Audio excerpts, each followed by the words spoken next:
Steeler fans, welcome back to another episode of the Scho Bro Show. This is Steel Curtain Network editor Dave Schofield coming at you. It's Tuesday night. It's just after 9 p.m. Where would you rather be, Steelers fans?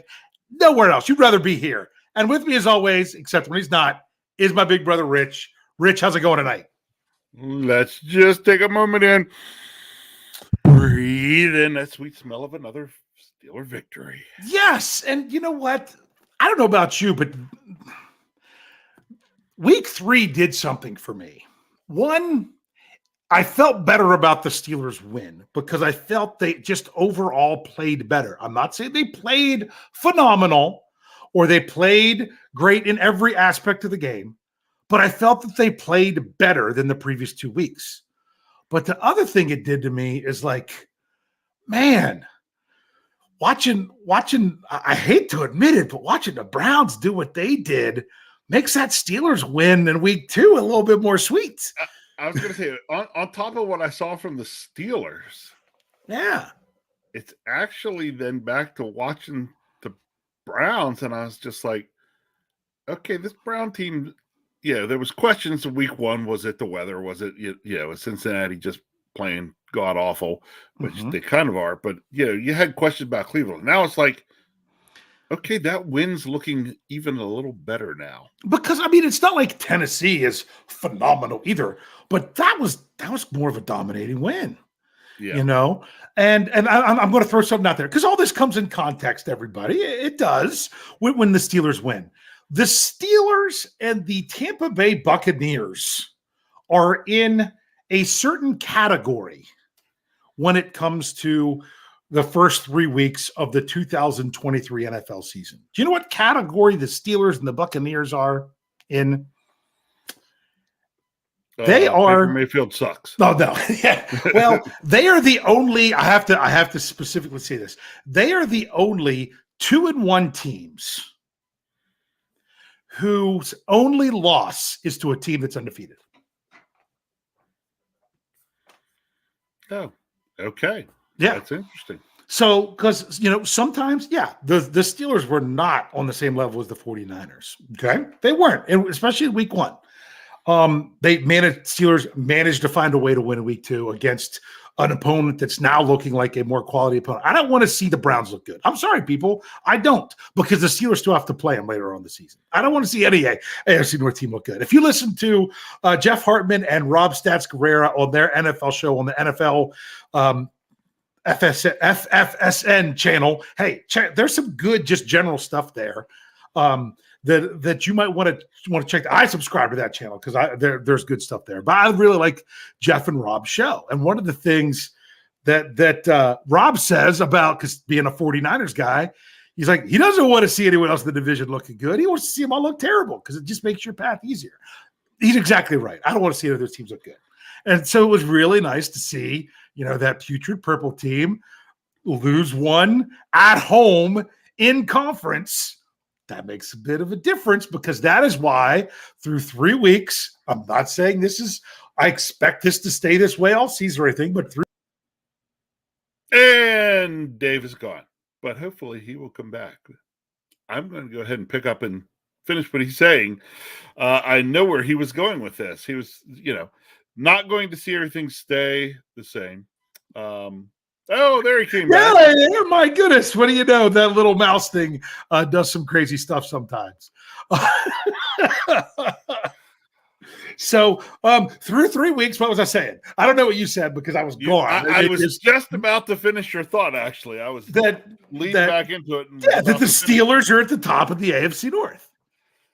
It's good stuff. And look, you don't expect it to necessarily say, but really what it does show is that right now you've got the Ravens, the Steelers, the Browns, all 2-1. The division's going to be tough. It is. Those division games are really going to mean something. The Steelers have played one. They have a win. Would like to see the Steelers continue to win in division so that they can keep all those tiebreakers rolling. Yeah. Like I said, that week 1 loss to the 49ers, the only downside of that being the quote-unquote perfect game to lose was that it was at home. Yep. Because you should have it. What's the general rule that you kind of want to do? Win your home games, split your road games. Boom. You're generally, I mean, in a regular season, that's 12-4, meaning regular season when it was 16 games. Now, Right. On average, it's 12-4 because sometimes it's 8-9 versus 9-8 versus with home versus away. So that was a really good formula that they used to use before they went to 17 games. So that's the only thing. Other than that, that loss, the most painful thing about that 49ers loss was how it went down. That was painful. But now the Steelers are in a situation where they faced the Las Vegas Raiders in their back-to-back primetime games. But their last game in September, and the Steelers did something for only the second time they've done in the last 6 years, and that is they stacked wins in September. The only other season since 2018 that the Steelers did that was in 2020 when they had the crazy start to the season that eventually fell apart. So that's something that they've struggled with. It's kind of been recent years. Coach Tomlin, he gets them ready for week 1, but September they really can't get going, and a lot of times the Steelers having to dig themselves out of a hole. They aren't digging themselves out of a hole right now, which is really nice. But they're still also not where they need to be. So, Rich, we could dive into news. There's not really much news. Coach Tomlin talked today, said the whole mojo thing was just something that he threw at the media to give him something to write about, and that's not really what he doesn't buy into those things. I thought that was funny.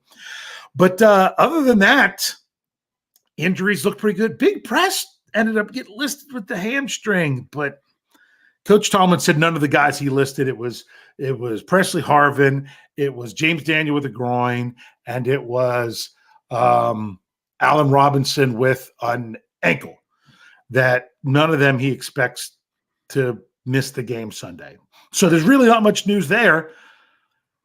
Let's dive into this one. Let's dive in and just talk about this game. So I haven't talked to you since the game. Even before we talk game, you were talking about the Steelers stacking wins. Yeah. Okay.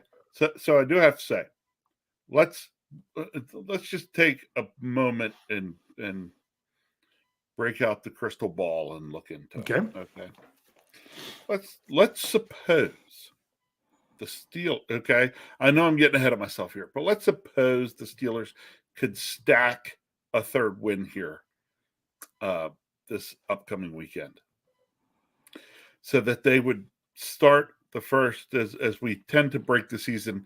Of course, it doesn't break into perfect quarters now, but no, take that first quarter is 5 games because of where the bye week falls. That's the way I'm looking at it.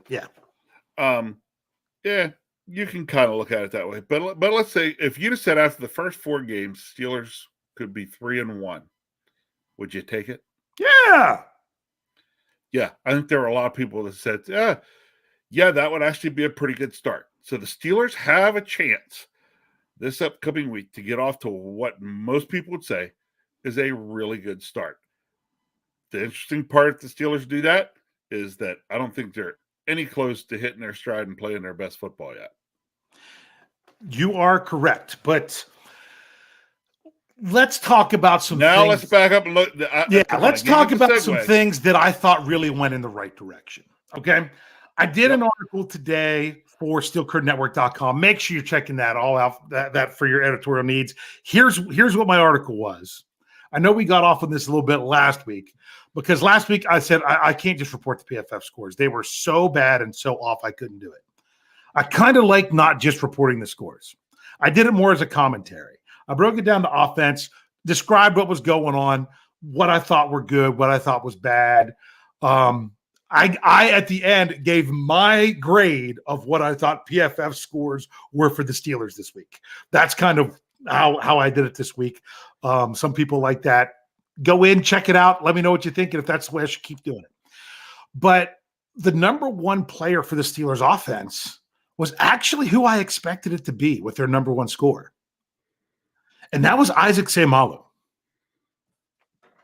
I even tweeted during the game, boy, it's nice seeing him 5 to 7 yards down the field blocking someone on a run play.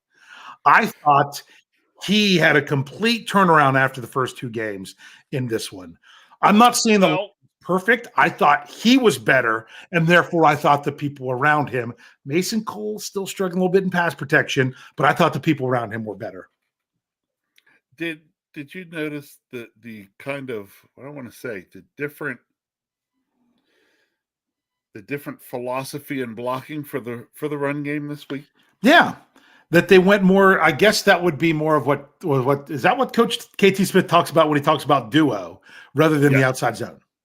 Yes. Yeah. It is. So they never because use the he term. calls it duo because basically you set up double team blocks and then break off the double team to climb to the next level.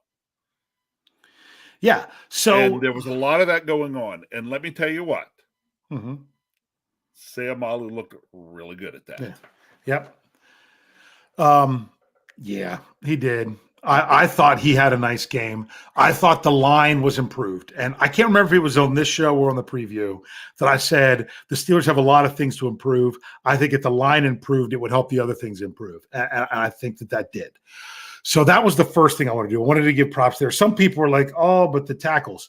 The tackles, I thought in this game, and it's funny that what I was thinking in the way the PFF scores showed up this week were actually in line.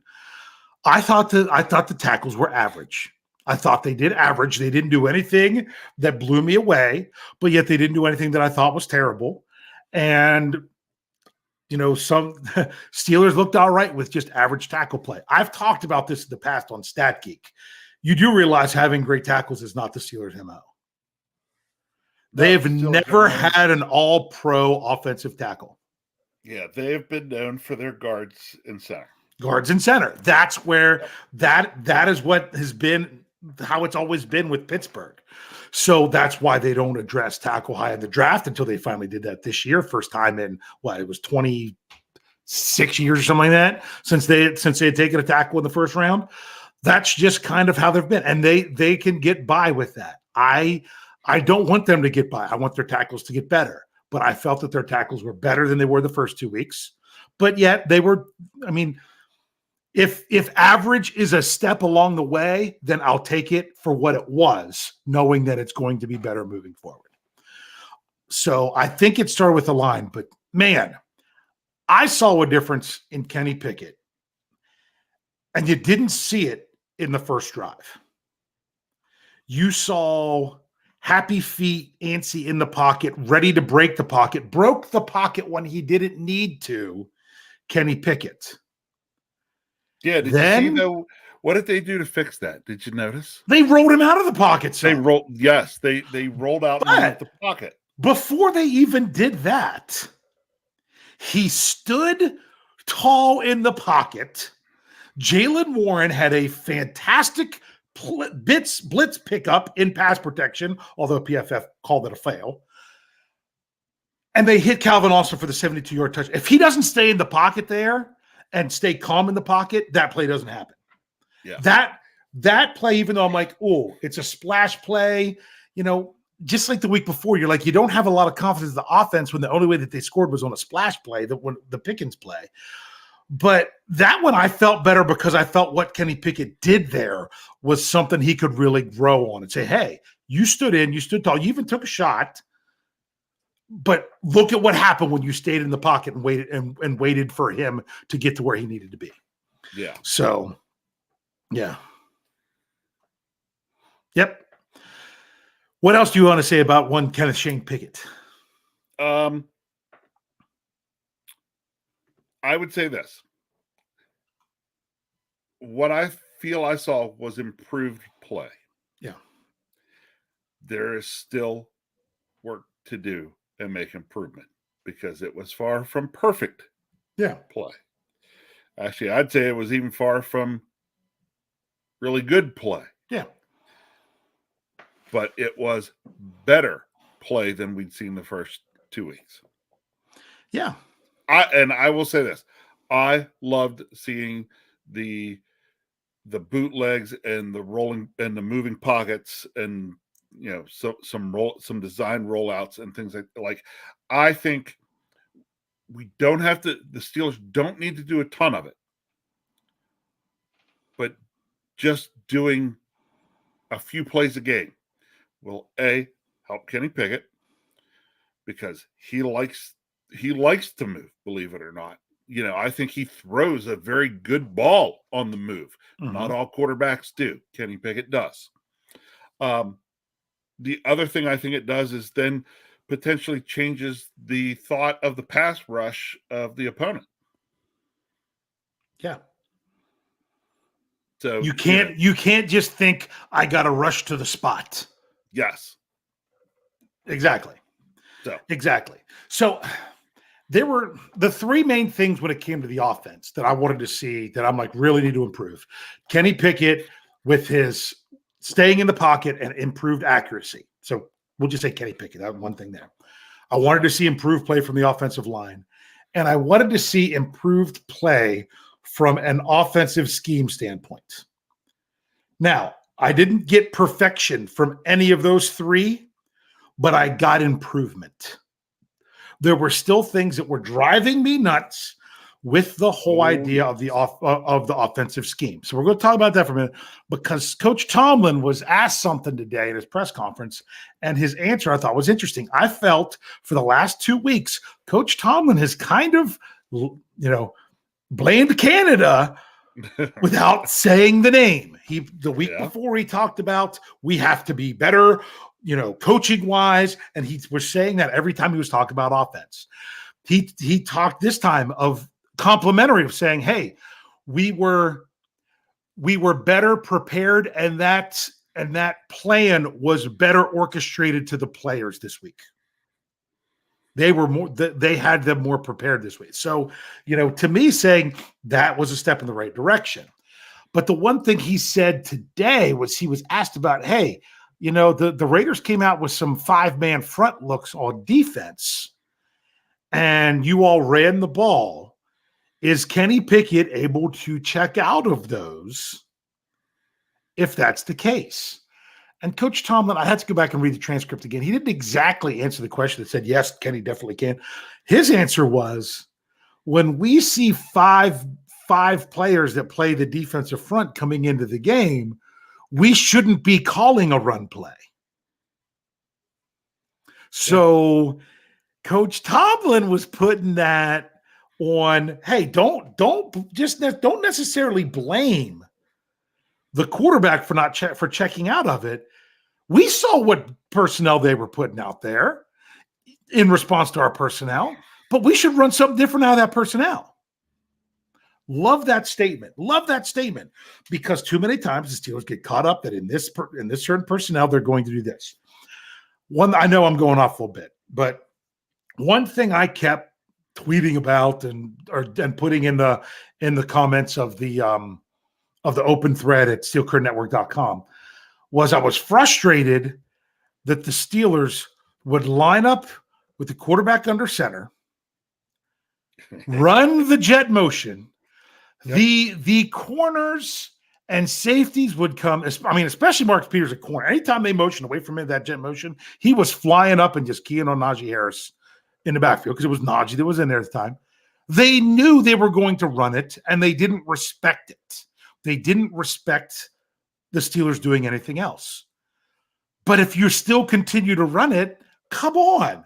And I know sometimes people complain about the Steelers running out of shotgun. You know what? I don't have problems running out of shotgun, because so many times out of shotgun, you're passing. And if you're running wisely, if you're running vertically out of shotgun, I get frustrated when it's out of shotgun, you're handed off and he's running for the sidelines. So that's why they were running these plays that looked so successful, is because the Steelers were taking formations and things that they typically pass out of and were running the ball. And what do you know? The touchdown to Freiermuth. Do you remember how they lined up for that one? I don't know. I just remember that it was a rollout to the left. It was a play action pass from under center. Yes, because it was funny, because that, I think, was the only pass they threw from under center. I don't know if it was the Or was only there a one. second one? There might have been one. There also might have been. I'm trying to remember if maybe one of them was Kenny Scramble. I can't remember. But you've got to do that. You can't just let the other team tee off. So those, I felt that those were actually quote unquote second half adjustments. That's like, hey, let's line up like we're going to pass it and run it. Hey, let's line up like we're going to run it and pass it. What do you know? It actually works. I liked the touchdown play to Freiermuth because I loved it. Because first of all, the Steelers kind of caught him off guard with that.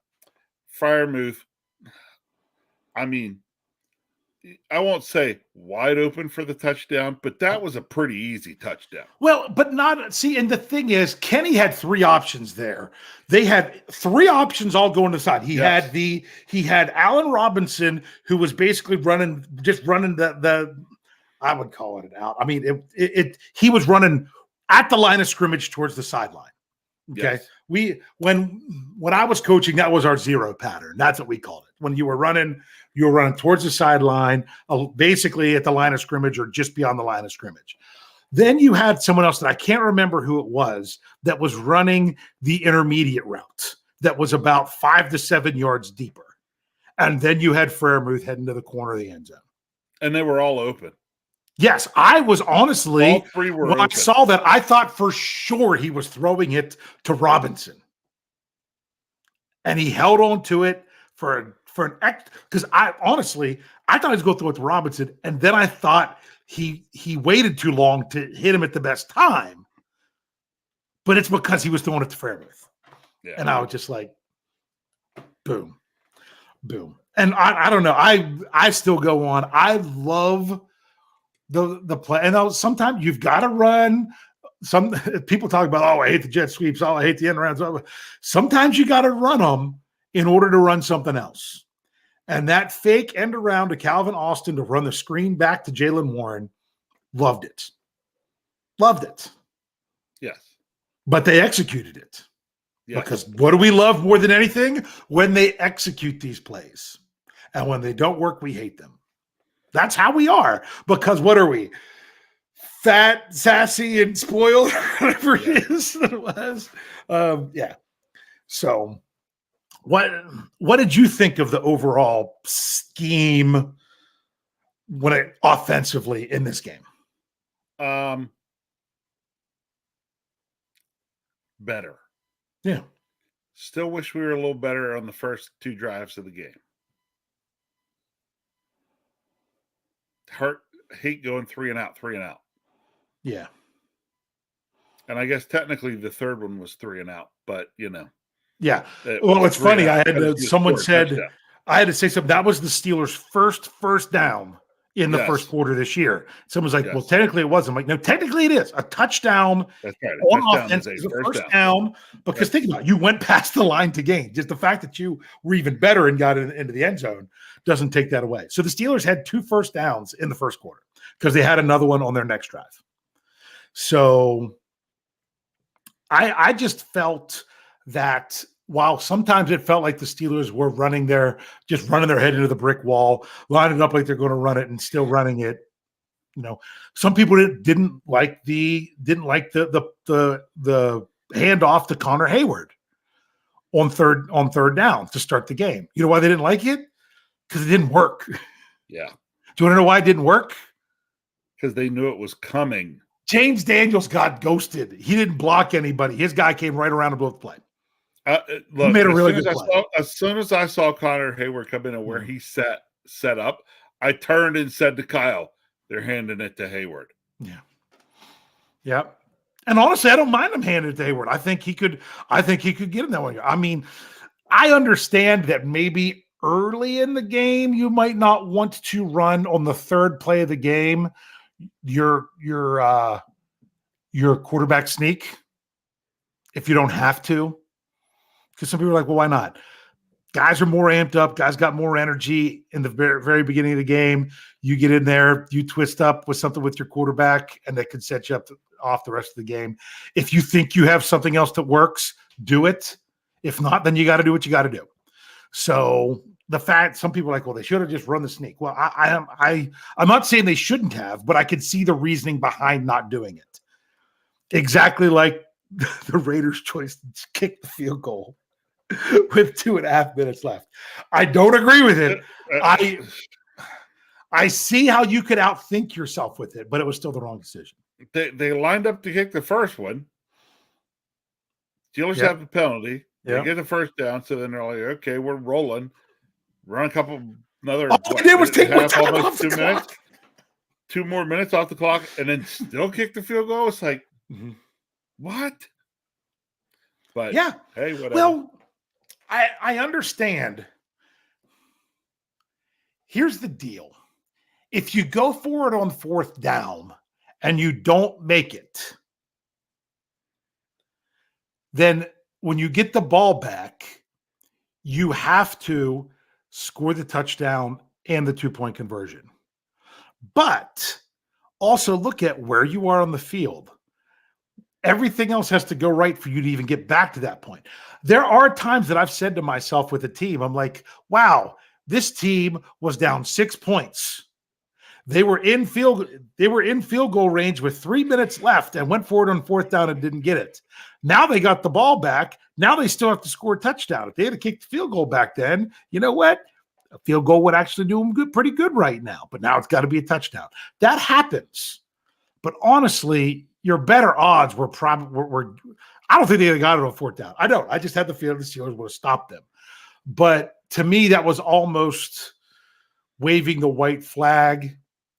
If it was 9 points, I mean, I remember one time I got upset with Coach Tomlin back in the day. It was under 2 minutes. They were down 9. They were down 9, and I will get to that in just a second. And it was like the ball was on like the 28-yard line, and it was 4th and 10. And this had to be at least 6 years ago. And the Steelers went for it and didn't get it with like a minute left in the game. I'm like, either way, you were going to have to do an onside kick to have a chance to win the game. Why not kick the field goal and then do the onside kick? Still need the touchdown because it was 4th and 10. Now, if it was 4th and 4, it might have been a whole different story. Exactly. So that's the thing. And as you brought up here, Brian Brown says, if the Steelers kicked the field goal like that, the pitchforks and torches would be out. Fire and bench everybody, anywhere, anytime. I added that myself. That's exactly right, Brian. Jeff and I talked about that on the post-game show. That would have been, but honestly, I think Coach Tomlin would have known better. I think he would have known better. I hope he would have known better because, and I don't know, Wes put in there earlier about McDaniel's explanation. I didn't hear his actual explanation. I saw other people quote it, so I just assumed the quotes were right. What really McDaniel was saying, in order to win, they were going to need 2 positions to win the game.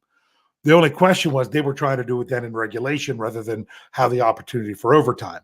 But but think about that. What's tough is, hey, it's 4th down. We have to get a first down, which doesn't have to be a touchdown because it wasn't an goal, right? They still could have got a first. Couldn't they get a first down like inside the 5? I'll be remembering. Yes, it was they could still make a first down. It was like at the 3 or the 2. Yeah, that's what I'm just trying. I'm picturing the line on the field in my head. The yellow line. That they had to get the first down. They then still had to score a touchdown, and they had to be successful with the 2-point conversion. So I understand that is really at that moment that's really stacked against you. So didn't really want to get into that. What I really want to talk about is how the Raiders even got back in this game in the first place. But first, let's take our break. You can hear me read a message from a company that if I wasn't reading the message, wouldn't even bother to tell you to click on it. But that's just me. All right, so we'll be right back after these messages. All right, we are back, Steelers fans. And for those of you that are here live, if you don't sure what I was talking about, you have to go check it out in audio form just to see what I meant. Anyway, I'm not one for illegal offshore betting, but oh well. I'd do my betting illegally. Rich, I love to tinker and make very small bets on games right now in the NFL, like $1 bets.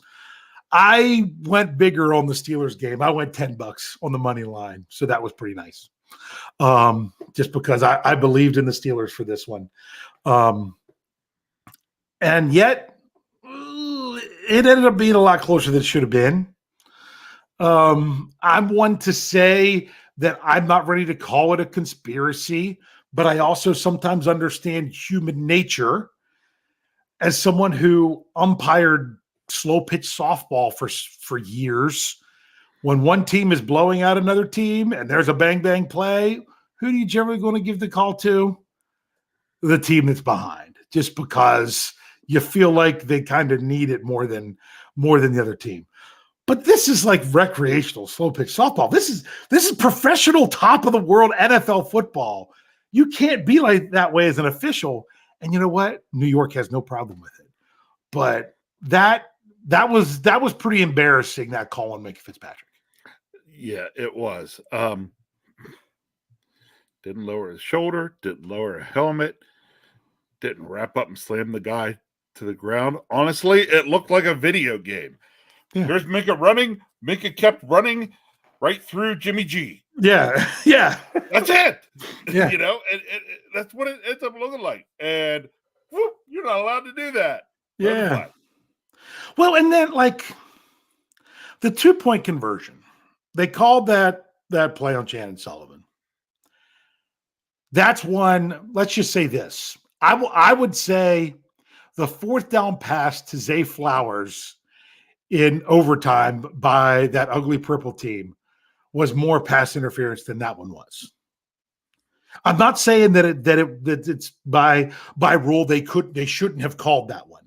It just wasn't as much, especially when you could see more than one obvious holds by the offensive line. That was my issue going on.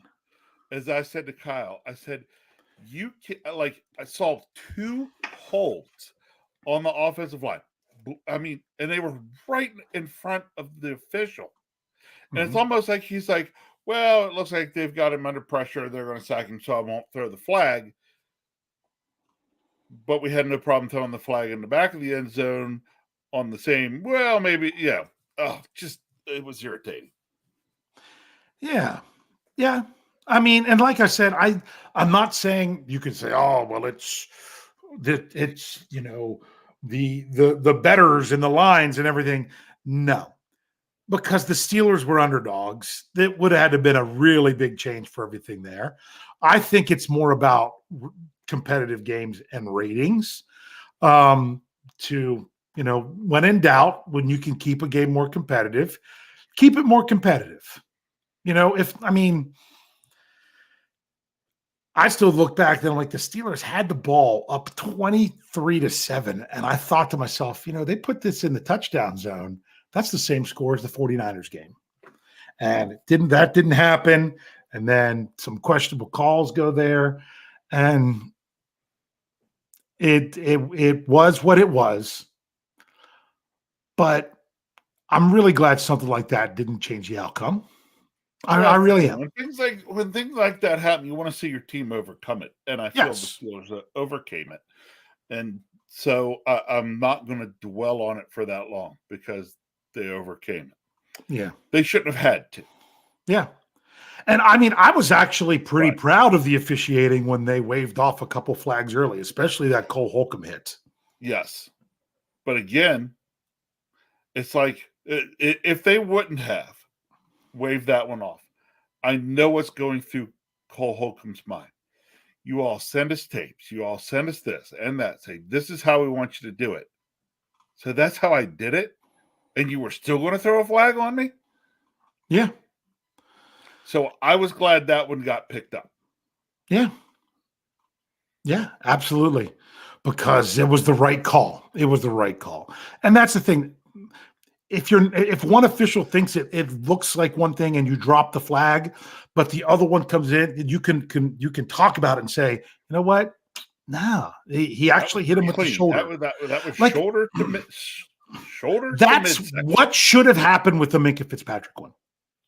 Somebody else should have been able to say, you know what? Maybe it looked to you like The official threw that flag because he thought he hit him with his helmet, but he couldn't see that he hit him with his helmet from where he was standing. And and that's where it gets frustrating. But it's a quarterback and everything else, and kind of how it's going to go. They're never going to pick one up like that on the quarterback. No. I mean, it would have to be.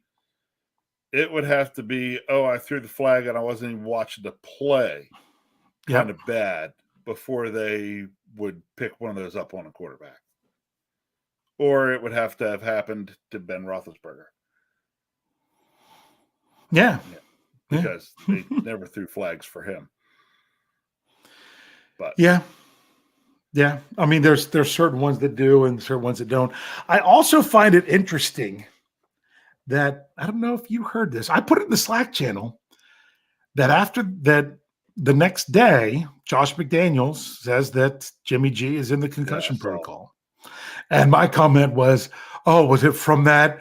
Was it from that helmet to helmet from Minka Fitzpatrick, which didn't happen? But my question is, where, what if there was anything that was egregious like that, he should have been checked out. But I do understand sometimes something can happen and you feel fine, and then later on you don't. Later on, you start getting symptoms. Yes, I totally get from a guy that has had his share of concussions. Mm-hmm. You do not always notice them right away. Yeah, you don't. Yep. That, and we've said before, no two concussions are the same, even for the same person. Yep. So I honestly want to see the Raiders come out and play well, especially when they play the rest of the AFC North. So, how many concussions do you think you've had in your me? I think I've had 2. Really? Yeah. I never went to get them checked out, but I would say I let's just say there are 2 times in my life that I know I had a concussion. Yeah. So. Wow. Yeah. Aren't you lucky? Yeah.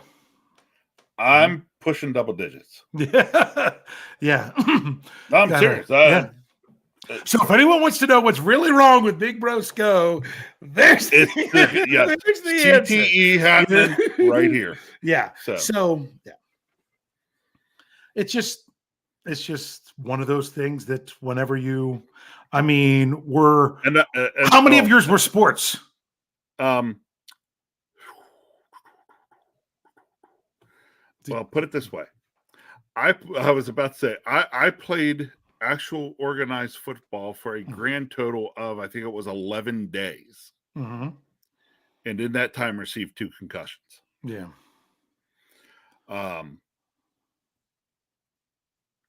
Let's see, couple there.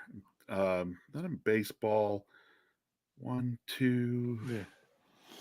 Yep. But see, three or 4 in basketball. Actually, it was a concussion that led me during an intramural basketball game while I was working at William and Mary. It was a concussion in an intramural basketball game, and that was the last organized basketball I played. Huh. My two. You know what? I said none in baseball, but I did have one in a slow pitch softball game. Diving, catching the outfield, and ended up with a concussion. Yeah, mine were. It's funny. I played football, but I had one from flag football, intramural flag football, and basketball, taking a charge. Yeah. So yeah.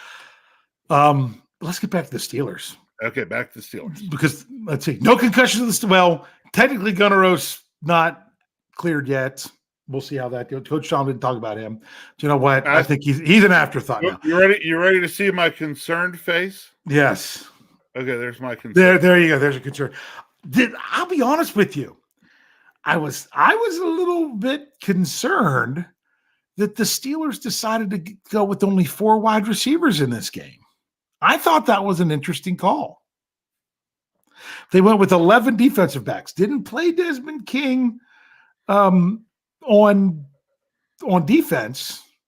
So technically you could say he took Gunner's spot as the kick returner. And that was what they wanted to do. But only 4 wide receivers. Very interesting.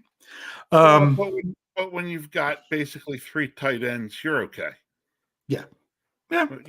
So you technically had 7 pass catchers. Plus, honestly, you got a couple of running backs that can split out and do things as well. Yeah. The Steelers were not going to be at a shortage of pass catchers. So it didn't bother me. Yeah. There was no injuries in game, so I mean, think about it. If you get two wide receivers that get dinged up in a game, which is highly possible, not highly likely, but highly possible because of the nature of the position that they play, then you really got to then have to start worrying about what you're going to do there. But then you just run more tight ends. You split out Pat Fairmouth more and Connor Hayward. Yep. So they would have been okay. So I just thought that was interesting. But let's go ahead and shift over to talk a little bit about the defense, because the Steelers had an extra defensive back active for the game, but they definitely weren't playing with an extra defensive back on the field. The biggest thing that I felt the Steelers struggle with was the thing that jumped off the page. Couldn't stop Davante Adams. Now, I'm going to ask you, Rich. Yep. There's a lot of Steelers fans that were really down on Levi Wallace. Levi Wallace actually got a pretty decent PFF grade. And I didn't think Levi Wallace was as bad as what Steelers fans were making him out to be in that game. Do you think it was more about the player, or do you think it was more about the position they put the player in? So it was the position they put the player in. Yeah. I think the Steelers kind of took the philosophy of Davante Adams is good. We can't stop him. We can only hope to contain him. Mm-hmm. And so they spent more of their time just trying to contain him. Now, they let him slip by, especially that first touchdown catch kind of ticked me off a bit. But for the most part, they were just trying to limit him. And then the big thing is, well, okay, if we're going to just let Davante get his, but he's going to get his on our terms as much as we can dictate. But the thing we need to do then is not let other guys on the team do that as well. And the biggest thing I think they did then was take away Josh Jacobs. Yeah, and they did that, especially when it mattered. I think I used 21 yards on 2 carries. It was 19. But there was a couple times late on their scoring drive in the fourth quarter that when they were passing, snuck in a run. But why did they do that? Because they caught. I didn't explain this well enough in the post game. I'd have to go back and double check the person on the field for sure. I think the Raiders, and they ran it, I think, back-to-back plays, caught the Steelers in a defense that was really good for them to run the ball because they were going fast and everything else. Yeah. But that was 19 yards out of, 62, something like that he had.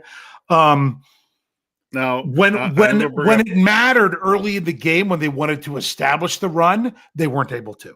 And I think that's why sometimes when the rushing yards come is a factor, because when they were trying to establish themselves as a primarily running team, they weren't able to do it. And we say the same thing about the Steelers when at the end of the game we look at the rushing stats. We're like, oh, look at this. Yeah, but they got a couple big runs late when the Steelers were trying to run the ball early and establish it. They couldn't do it.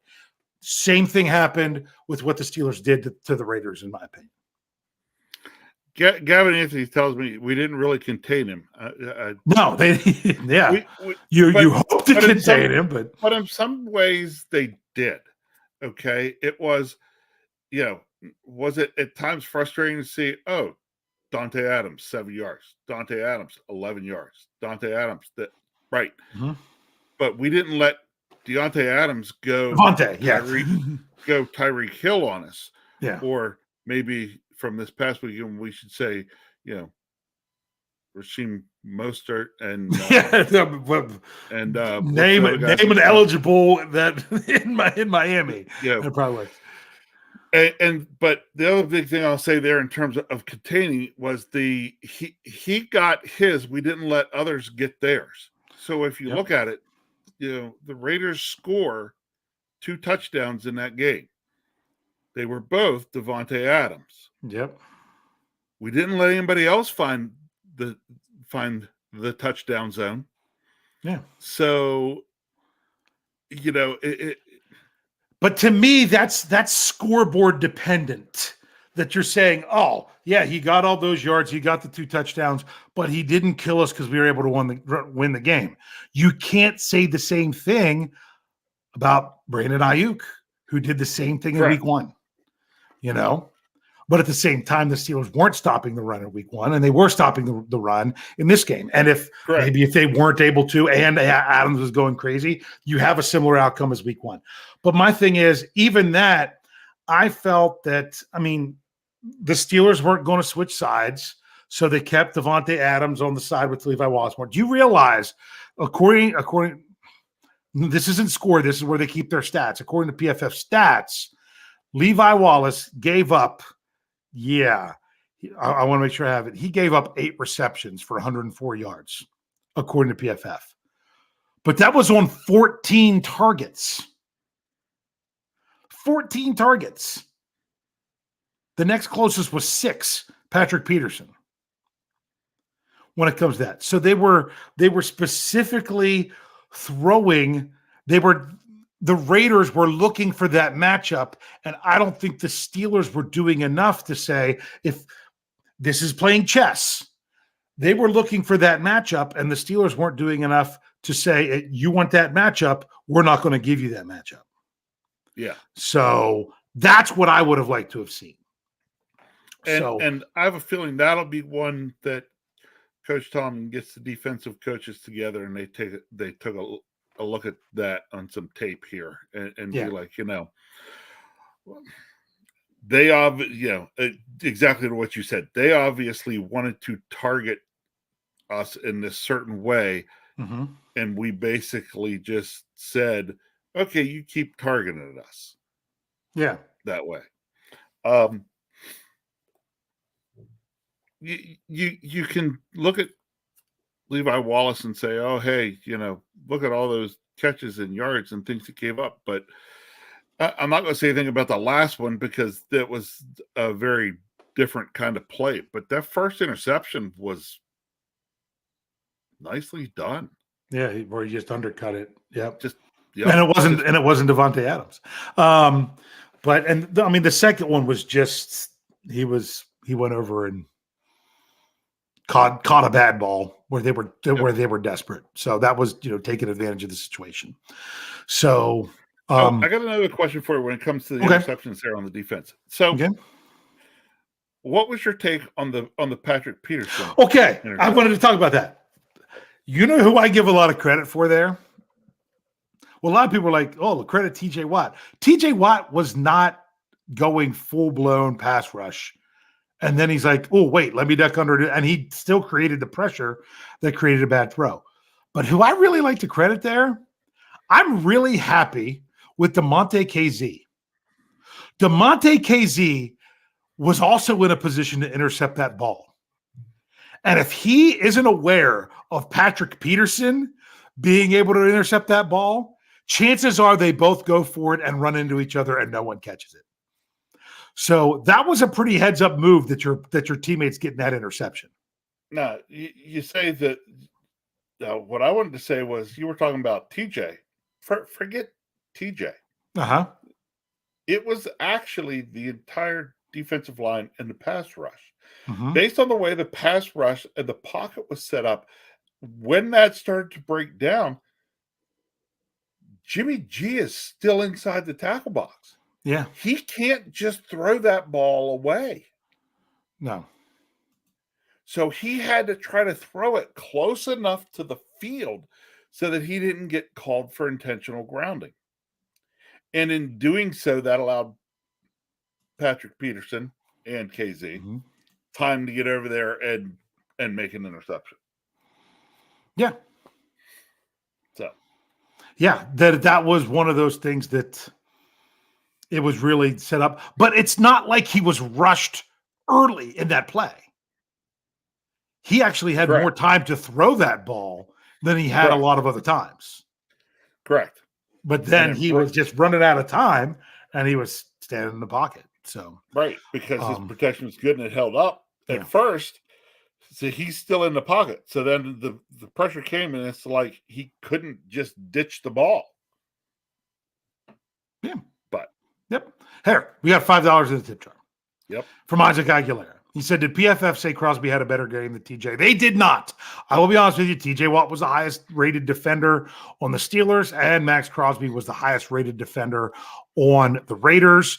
TJ Watt's overall PFF score was an 82.7, where Crosby's was a 76.6. And no, he did not have a better pass rush score than Watt did either. So, yeah, Crosby's still pretty good. Keanu Benton had the second best PFF score, followed by Elandon Roberts, Patrick Peterson, Mark Robinson on 4 snaps, Alex Highsmith, and Levi Wallace. Those were all the scores that were over 70 on the Steelers defense. And some people but Highsmith, he didn't have a lot of tackles or anything. He did get some pressures, and he was doing what he needed to do. Yeah. Okay, what were you going to say? Benton, I thought, looked really good out there. Yeah. Especially when you just have that one blow him up play. That was like what you get out of Larry Ogunjobi that you did in this game. Just one play in the middle of the game that just is like, oh my goodness, what did you just do? I want to know how Jimmy Garoppolo got the handoff to Josh Jacobs on that one play when Montravius Adams basically tackled Jimmy G as he goes to hand off the ball. But he was so quick up the field. They were trying to trap him, and he was like, nope.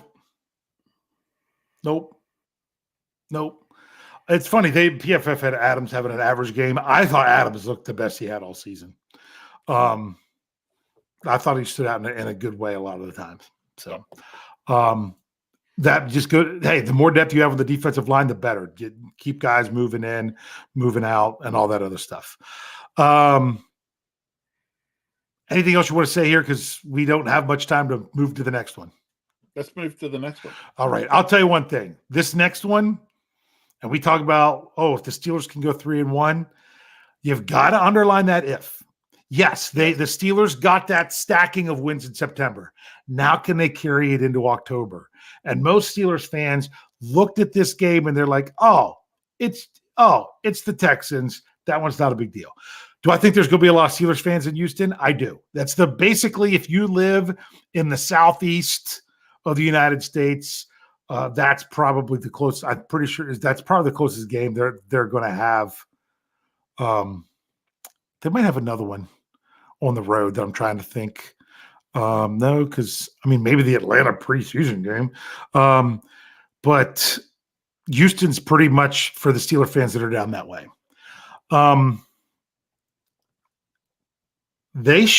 Houston showed that they're just not going to go quietly when they came out and kicked the Jaguars in the teeth last weekend. They're saying, hey, we're making steps in the right direction. And I'll be honest with you. I'm actually kind of glad they kicked the Jaguars in the teeth. That's exactly what I was going to say. I'll be honest with you. I'm kind of glad they did, because it kind of puts a little bit of, hey, wait a second here. Jaguars blow them out in that game. The Steelers start to maybe look at it and say, the Texans, we don't have to take them all that seriously. And then next thing you know, it's the Steelers that's happening to. So I'm glad it happened to the Jaguars. So now the Steelers take notice and don't fall for the trap. Yeah. It's a trap. Yes. So it's oh, sorry. There you go, Jeremiah. So now I'm all flustered. Let's just say if the Steelers, I don't like to play worst case scenario. Well, I do, but I don't. It's not like it gives me pleasure. I don't even like to talk about it.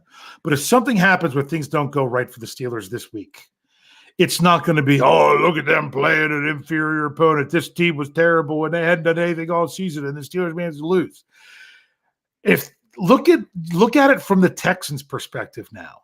If the Houston Texans can put up back-to-back wins against Jacksonville and Pittsburgh, people have to pay attention. Yes. Exactly. Now it's the Steelers' job to not let that happen. Because now, if the Steelers go into Houston to win that game, this isn't just some rollover game because of what happened last weekend. This is more of, Houston looked like they were putting it together. Yeah, but they still might not be where the Steelers are yet, especially defensively. That's what I'm hoping to see. Me too. Yeah. Do it. Yeah. Put together. So, want to see continued improvement. Can you give me one thing before we get to the big question? Give me one thing you want to see improve the most. You could go either side of the ball or one on each if you want to, coming up in this game. I would like to see the Steelers continue with the improvements in the run game. I like the change, seeing more of the duo blocks, as Coach Kevin Smith calls them. Would like to see some more of that, continue to see that group gain confidence in their run blocking and the backs in running the ball. Defensive side, just one word, pressure. Yeah. Here, this is funny because Afton Ford says, Big G says CJ is the best OSU quarterback in the NFL today. I wonder how much that matters. All he has to do is be better than Mike Tomczak, and he's the best Ohio State quarterback ever in the NFL. So, but Ohio State quarterbacks have not done well in the NFL for some reason. So, yeah, I think this is one that's, and that's why I would question drafting one. But I'm glad for Houston that it worked out. I'm glad he's not a team that the Steelers play more often if he works out that way. But I would take him serious this weekend. Coach Tomlin said it, that they've put him in good situations. He has not thrown an NFL interception. I would like that to change this weekend. To me, that where I want to see the Steelers improve is I want to see, and I'm talking about players. I'm not talking about scheme. I would like the Steelers to continue to improve with their blocking. Take the next step to where you went from offensive line was a liability to, hey, offensive line was fine, to now I want to say offensive line is moving people. They are setting the tone. That's what I want to see. And on defense, I want to see, honestly, the Steelers have just made some phenomenal stuff on defense. But you could have 12 phenomenal plays on defense and lapse on the 13th, and you're giving up 7 points. I want to see more consistency with the defense. Now, it's in today's NFL, people are like, oh, man, how many times do the Steelers, they get a team in 3rd and 9 and they give it up? In today's NFL, defenses aren't going to it's rare that a defense can just go out and completely dominate a team like that. There's going to be times where, what do you know, that other team gets paid money to also try to go out there and do some stuff with the football, and they're going to find a way to get it done at times. I just want to see how much that happens reduced even more. I would just want to see. I thought the tackling improved last week. I just want to see just some more overall consistency. I don't want to see a pass defense that shuts down, boom, gives up a big play. Stay with it. Be more consistent with it. That's me. All right, you ready, Rich? You ready to answer this? Because we're running late again this week. Okay. Yep. What's your prediction? Now, remember, for everyone else, we're going to bring up your scores in the live chat, but you got to wait for me to actually put it in the live chat that I'm ready. Because we're going to let Rich do his thing first. Rich, what's your prediction for Sunday, 1 p.m. when God intended NFL football to be played? All right. Steelers 26, Jaguars 19. Except they don't play the Jaguars. Oh, yeah, that's right. It's an AFC South team, right? I know. You want to know what's wrong? Go ahead. Actually, my issue you're going to the Jaguars game. No, I'm not. I just read where Christopher 11 and said Jacksonville quarterback laid an egg. And so you saw that, yep. Okay, quick story has nothing to do with football. You know what you just did? What's that? You pulled a pap. Okay, I did. Now, my grandfather, who was a minister, during a wedding, kept looking past the groom to see somebody else that he had done his wedding was the last wedding that was sitting there and kept calling the groom the wrong name. Because you pulled a pat. So there you go. Got to not be looking at those live chats while I'm in the midst of speaking. There we go. And then I put it out there in the live chat for everyone if you're ready now. So sometimes you have a tendency, what you see with your eyes, it comes through rather than what you're thinking about. You know what I'm going to do now, right? What's that? When we do the staff article, I'm going to actually write in. Dude, no, you didn't write Jaguars strike through Texans. Or I could just say, go all Pittsburgh on it and for real and just write Jags. All right, here we go. We got now, in case for those of you that are already in there, you're probably the regulars and are used to it. For those of you that aren't and maybe aren't sure, if you don't put a team, we assume you mean the Steelers. Okay, Thomas Riley, Steelers 17, Texans 17, tie. That's 4 ties predicted so far now. Thank you, Thomas, for your consistency. Hey, if he picks the tie every week, he's figuring eventually one's going to come through. Well, I know what he's thinking. How else could the Steelers finish 500 if they don't have a tie? There you go. Okay. The Steel Dog 88, 26-13 Steelers. Gabriel Golden has 26-20 Steelers. Steelers Pittsburgh has 24-13 Steelers. Afton Forward has 28-24 Pittsburgh. Wes, he's up in it. He's got 31-10 Pittsburgh. He's got them hitting those higher scores. He thinks they're going to get 3 interceptions, make up for none that they've had so far. Frosty the Bear says Steelers 24, Houston 9. Brian Brown has 31-23 Steelers. Steelers Chick 46 has Steelers 27, Texas 21. Gavin Anthony says Steelers 27-24. Dion Eaton says 28-14 Steelers. Kathy Ford has 27-17 Steelers. Carrie has 21-14 Steelers. Outside Steelers fan has the good guys 30, Texans 17, that the Steelers finally get the 30 points. Kyle Smith has 27-15 Steelers. Jeremiah Yoder has 31-10 Steelers. Christopher 11 has 30-17 Steelers. Sherry Richards has 30-20 Steelers. Mark Tobin has Steelers 23-10. He thinks there's also going to be 3. Wait, 30. Did I say 23? Yes. This is once again, I'm looking at the screen over here rather than for the next one. Yeah. Which the next one wasn't 23 either. 35-10, and he said 3 picks. BF Bud says 27-17 Steelers. Pittsburgh Toddy. He's got 27-13 Steelers. Paul Shearf. I almost put the R before the I. Sorry, Paul. He has 29-18 Steelers. Mr. Woodsize got 27-16 Steelers. And I think I'm caught up right now. You are caught up. I had to read those faster this week. We've been going way over with our time. We got to try to, but we love talking about the last game. It's kind of what we do. You got one more just popped. Did we? You know what? Oh, I see it now. Wait, that was Mr. Woodside. Oh, we got 2 more. You got Valley Ford at 27-10 Steelers, but you missed the one above it. Yes. Jerry Cherry Band, 27-17 Steelers. And here's another one. Ruben Stone, 34-13 Good Guys. So, Rich, it's easier to feel better. I don't feel better as in like, oh, I'm sure that the Steelers are going to win. Thank you for that one. Justin, I'm not going to screw that up, so I'm not going to try. 33-14 Steelers. My thing is, it's not like I have more confidence that the Steelers are going to be victorious this weekend. I mean, something about me last week felt like they were going to take a step. Heading on the road, going to Vegas for the first time, I didn't think the West Coast thing was going to be a thing. I predicted them to win. It was just a feeling that I have.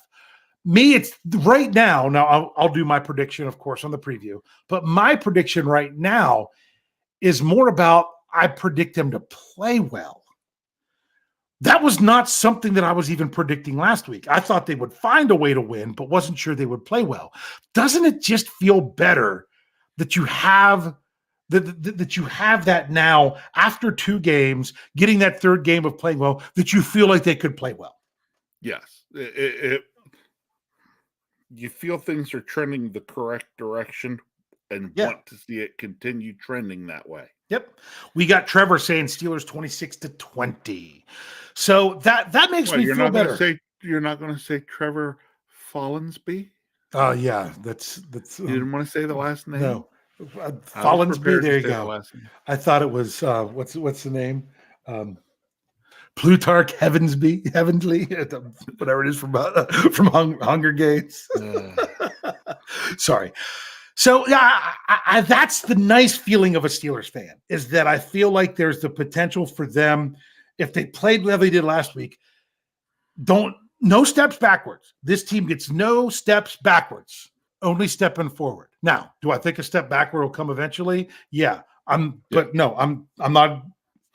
Statistically, it should happen, but to me, it's not this week, and I'm never going to believe it's going to be that week coming up.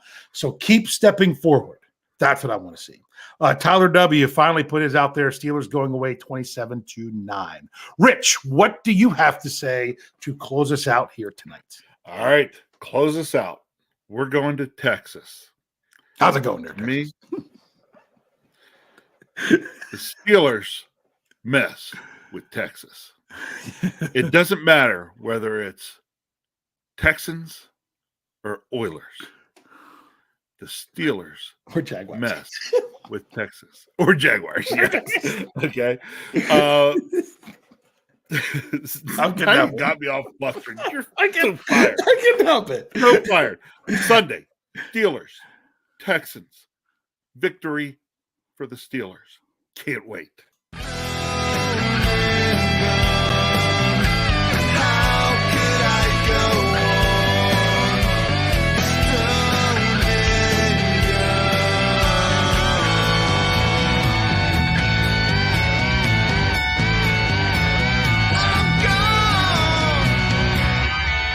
Can't wait.